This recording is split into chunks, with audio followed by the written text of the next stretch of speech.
What's going on, people? I am Swavor, and you are now tuned into Opinionated Facts. Today I want to talk to you about the allocation of your future wealth. I'm going to use three common areas: housing, transportation, and common items, because we all need these three things. So, when it comes to housing, let's just say you spend $1,000 a month to stay somewhere decent. That's going to run you about $12,000 a year and about $120,000 in 10 years. To drive a decent car or a nice car, it's going to cost you about $500 a month. That could be with or without insurance, but we'll just use $500 just for simple math. That's going to cost you about $6,000 a year, $60,000 in 10 years. A common item such as a cell phone, if you pay for it all at one time, it could be up to $1,200, but most people don't do that. So they break that $1,200 down into a down payment and monthly payments. So let's just say your monthly note on your cell phone service and cell phone is about $100.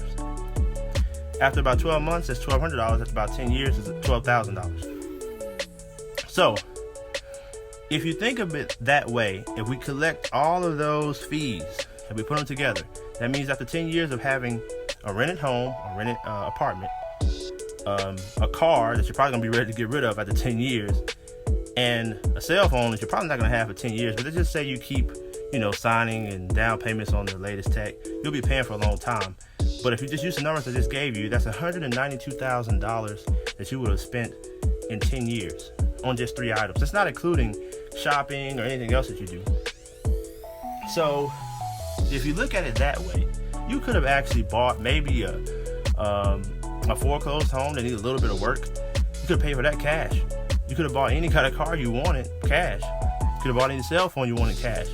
But just because you decided to go a different route by putting money down and stretching the payments out, you actually don't get to save any money in most cases, and you end up just having to keep re-signing for extensions on payments to more housing,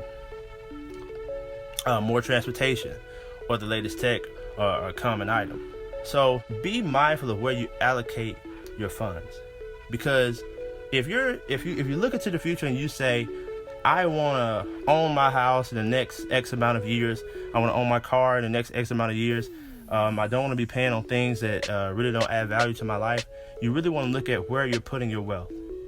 I know it's easy to sign for something today and just forget about it and just start paying tomorrow, but really think about where you're going. So hopefully this helps someone. I appreciate the time that you took to listen to this video. Have a great day. I'm Swavor. Peace.